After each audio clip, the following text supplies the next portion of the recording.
Varghese மூலன்ஸ் pictures மற்றும் try colour films வழங்கும் மாதவன் நடித்த GDN வெற்றி நடை போடுகிறது. பேரவைத் தலைவர் அவர்களே, முதலமைச்சர் அவர்களே, எதிர்க்கட்சி தலைவர் அவர்களே, அமைச்சர் பெருமக்களே, சட்டமன்ற உறுப்பினர்களே, அவை பணியாளர்களே, காவலர்களே, கேமராமேன்களே, இந்த சட்டமன்றத்திற்காக உழைக்கும் அனைத்து அரசு ஊழியர்களே, அனைவருக்கும் முதல்கண் எனது பணிவான வணக்கங்களை தெரிவித்துக் கொண்டு, இன்றைக்கு மிக முக்கியமான நாளாக 2 தீர்மானங்கள், அதை குறித்து என்னுடைய உரையை நான் தொடங்குகிறேன். மத்திய அரசு இதுவரை தொகுதி மறுவரையை தொடர்பான இந்த மசோதாவில் சட்ட முன்வழிவு இதுவரைக்கும் மத்திய அரசுல சட்ட முன்வழிவு இதுவரை கொண்டு வரவில்லை. அப்படி இருக்கையில் நம் தமிழ்நாட்டில் அந்த கொண்டு வருவதை எந்த அடிப்படையில் இது சரியாக இருக்கும் என்பதை நான் கேட்கிறேன். ஏன்னா இதுவரைக்கும் சட்ட முன்வழிவு நம்மளுடைய மத்திய அரசு கொண்டு வரவில்லை. மக்கள் தொகை அடிப்படையிலே தான் இந்த தொகுதி மறுவரை செயல்படுகிறது என்று நாம் நினைத்தால், இன்றைக்கு தமிழகத்தை விட பல்வேறு மாநிலங்களில மக்கள் தொகை அதிகமாக இருக்கிறது. அந்த மக்கள் தொகை அதிகமாக இருக்கிறது என்ற ஒரு காரணத்துக்காக தமிழ்நாட்டில் இருக்கின்ற எம்பிக்களினுடைய எண்ணிக்கை குறைய வாய்ப்பு இருக்கிறது.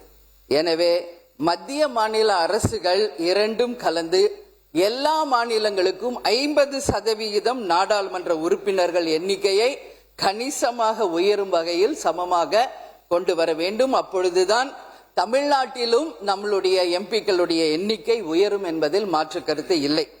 அதே போல 543 எம்பிக்கள் இருக்கின்ற இடத்திலே 815 எம்பிக்கள் வருவதற்கு வாய்ப்பாகும். இன்றைக்கு நிலையில் தமிழ்நாட்டில் மொத்தம் 39 எம்பிக்கள் மட்டுமே இருக்கின்றார்கள். இந்த தொகுதி மறுவரையின் மூலமாக கண்டிப்பாக தமிழ்நாட்டுக்கு 59 எம்பிக்கள் வருவதற்கு வாய்ப்புகள் இருக்கின்றது. அந்த வகையில் 7.2% நம்மளுடைய விகிதாச்சாரம் குறையாமல் நம் மக்களுடைய பிரச்சனையை நாடாளுமன்றத்தில் பேசுவதற்காக உறுதியாக நம் எம்பிக்கள் அங்கு பேச முடியும். இன்றைய நிலையில் 10 லட்சம் மக்களுக்கு ஒரு எம்பி தான் இப்பொழுது நாடாளுமன்றத்திலே இருக்கிறார்கள். இந்த தொகுதி மறுவரை செய்வதன் மூலம் 7 லட்சத்திலிருந்து 8 லட்சம் மக்களுக்கு ஒரு எம்பி விகிதமாக அந்த தொகுதிக்கு மக்கள் சிறப்பாக கண்டிப்பாக நம்மளுடைய எம்பிக்கள் பணியாற்ற முடியும். இப்ப 10 லட்சம் பேருக்கு ஒரு எம்பி வேலை செய்யறதுக்கும் 7லிருந்து 8 லட்சம் மக்களுக்கு ஒரு எம்பி அந்த மக்கள் குறைகளை நேரடியாக கேட்டு அதை பாராளுமன்றத்திலே பேசி தமிழ்நாட்டுக்கும் தமிழக மக்களுக்கும் அதன் மூலம் பல்வேறு விதமான திட்டங்களை கொண்டு வர முடியும். எனவே அந்த மக்கள் தொகை மறுசீரமைப்பில் உறுதியாக தமிழ்நாட்டுக்கு 59 எம்பிக்கள் மேல் வரும்பொழுது 7லிருந்து 8 லட்சம் மக்களுக்கு ஒரு எம்பி வீதம் கண்டிப்பாக வரும்போது அது சிறப்பாக இருக்கும் என்பதில் மாற்று கருத்தில்லை. அதே போல பெண்களுக்கு 33% தர வேண்டும் என்று ஒரு தீர்மானம், அதை ஒரு பெண் அவை உறுப்பினராக, தேசிய முற்போக்கு திராவிட கழகத்தின் பொதுச் செயலாளராக, ஒட்டுமொத்த பெண்கள் சார்பாக அதை நான் வரவேற்கிறேன்.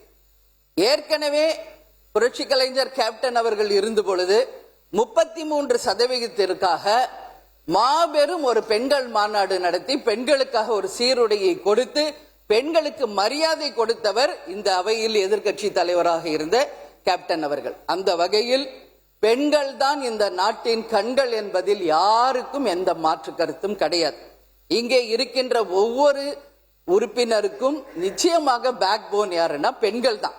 அந்த பெண்கள் நிச்சயமாக அரசியலிலும் கோலோச்ச வேண்டும். இன்னைக்கு எல்லா இடத்திலும் பெண்கள் மிக சிறப்பாக பணியாற்றி கொண்டிருக்கும் பொழுது அரசியலிலும் மிகப்பெரிய அளவில் பெண்களை ஊக்கப்படுத்தும் நம்மளுடைய கட்சிகளுக்கு என்னுடைய நன்றிகளை இந்த நேரத்தில் தெரிவித்துக் கொள்கிறேன். இந்த அவையிலும் மேக்சிமம் லேடிஸ் இருக்காங்க. சோ அதை முதலமைச்சர் அவர்களுக்கு நிச்சயமாக இந்த நேரத்தில் பெண்கள் சார்பாக நான் நன்றி சொல்லும். இன்னும் இந்த விகிதாச்சாரம் அதிகமாக வேண்டும் என்பதையும் இந்த நேரத்தில் நான் கேட்டுக்கொள்கிறேன்.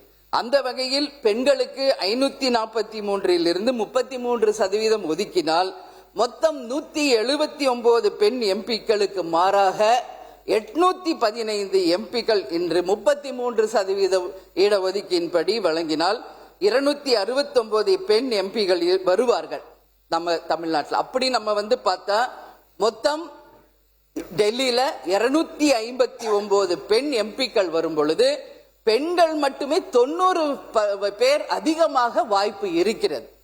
அதனால நிச்சயமாக இந்த 2 தீர்மானங்களிலுமே ஒன்று, மத்திய அரசு சட்ட முன்வடிவு கொண்டு வர வேண்டும். அதற்கு பிறகுதான் தொகுதி மறுசீரமைப்பை பற்றி நாம் ஆய்வு செய்தால் சிறப்பாக இருக்கும் என்ற என் கருத்தை கூறுகிறேன். பெண்களுக்கு 33% வழங்கி நிச்சயமாக நமது தமிழ்நாட்டில இந்த 39 எம்பிக்களை 59 எம்பிக்களாக உயர்த்தி 7-8 லட்சம் மக்களுக்கு ஒரு எம்பி வீதம் டெல்லியிலே சென்று தமிழ்நாட்டிற்காக குரல் கொடுக்கும் பொழுது நிச்சயமாக தமிழ்நாட்டை இன்னும் நாம் மிகப்பெரிய அளவிலே வளர்ச்சி பாதைக்கு கொண்டு செல்ல முடியும். மக்களுக்கும் மத்திய அரசின் மூலம் கிடைக்க வேண்டிய பணிகளும் திட்டங்களையும் கொண்டு வர முடியும். மத்திய அரசின் மூலம் மாநில அரசும் நிச்சயமாக அந்த திட்டங்களை கொண்டு வர முடியும் என்பதில் மாற்று கருத்து இல்லை என்பதை என்னுடைய கருத்தாக கூறி வாய்ப்பு கொடுத்த நமது பேரவைத் தலைவருக்கு நன்றி கூறி அமர்கிறேன். நன்றி, வணக்கம். வர்கீஸ் மூலன்ஸ் பிக்சர்ஸ் மற்றும் ட்ரை கலர் பிலிம்ஸ் வழங்கும் மாதவன் நடித்த GDN வெற்றி நடை போடுகிறது.